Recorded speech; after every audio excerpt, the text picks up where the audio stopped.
Thank you all so much. Thank you, Monica. And I have to blame Irene, I think, for me being here today. So thank you, I think. We're moms on the white top together. That's but we have Thanksgiving too. So That's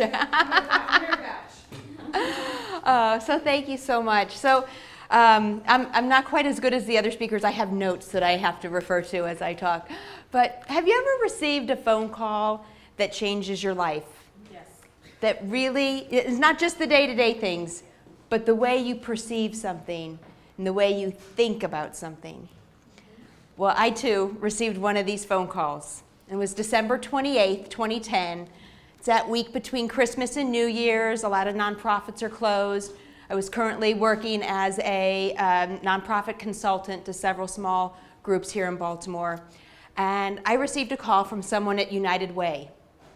And she asked if I could help find shelter for an 8-month pregnant Afghani woman that had just arrived in the country and was seeking asylum.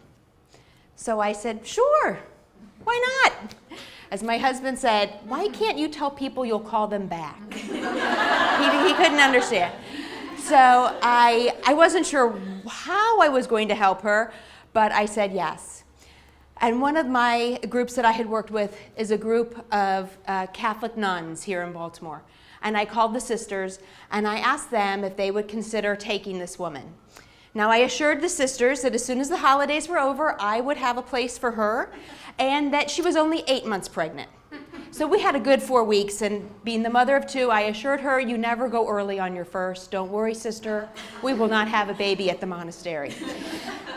So anyway, I went to pick her up, and I brought my 2 children with me because, to be honest, I was terrified. I had no idea what I'd gotten myself into, and I was pretty sure she was going to be afraid as well. She didn't know me. So I brought my children, and I thought, this'll help ease things.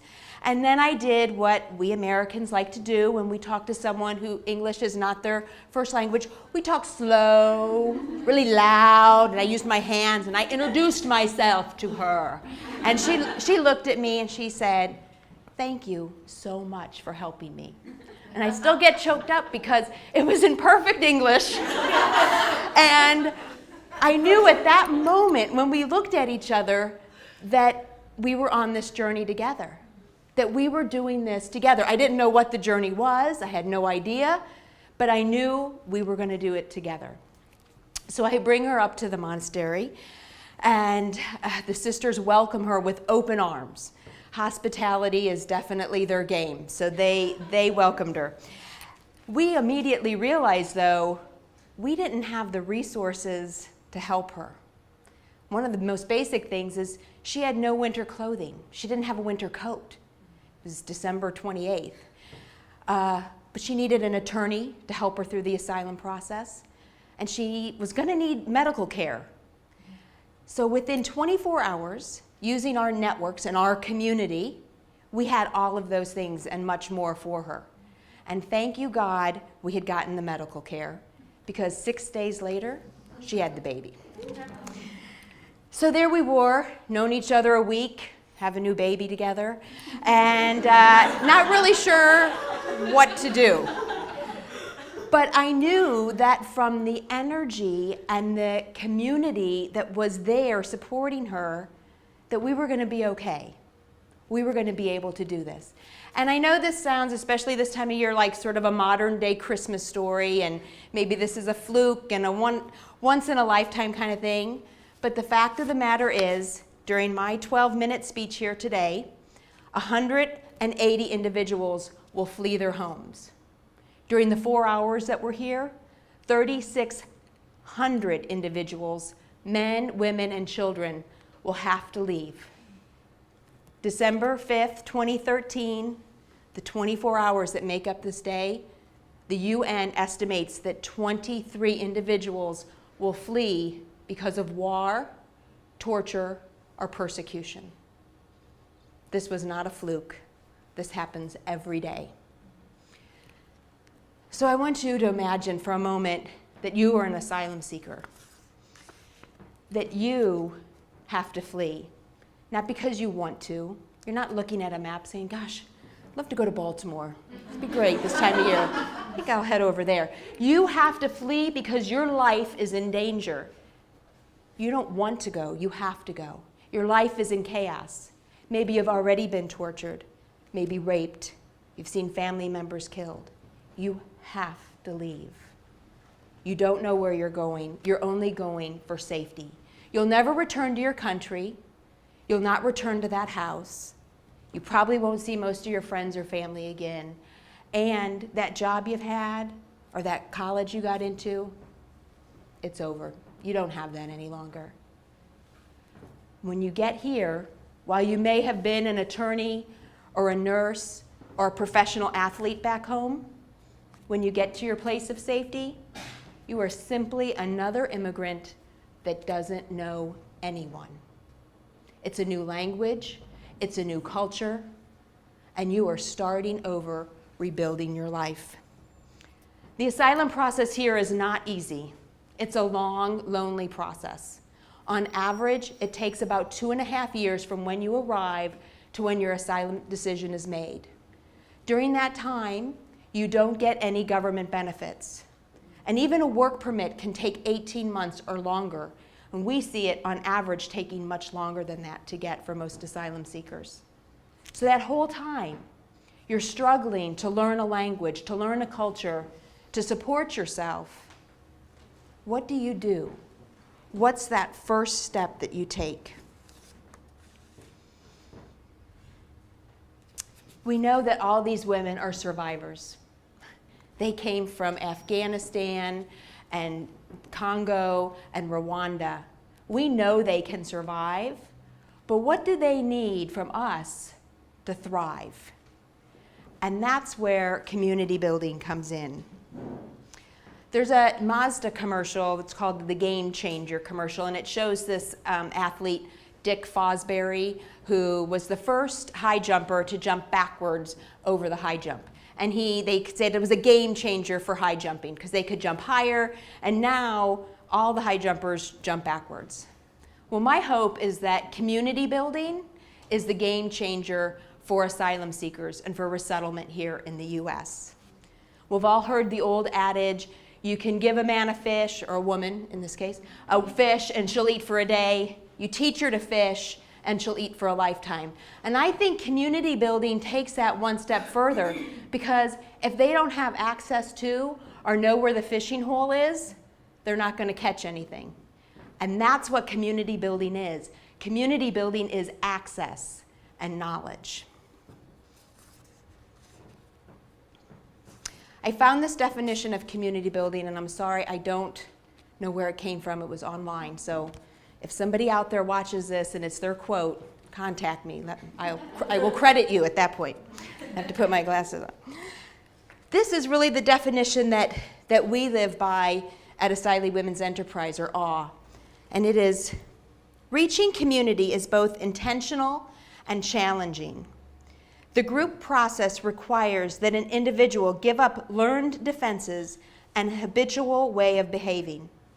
Through increased responsibility, risk, and vulnerability of its members, a group develops into a safe place, providing an environment of acceptance, appreciation of human diversity, and nurturance of personal growth, healing, and self-discovery. So what we do at AWE, and what I'm going to talk about a little bit, is one way that community building can be visualized and envisioned. But to be honest, it can be done 100 different ways in 100 different cities. And so this is not necessarily a model for how it should be done, but simply one way it can be done. And so at AWE, one of our programs is a CoOp, and we call it the Sisters CoOp.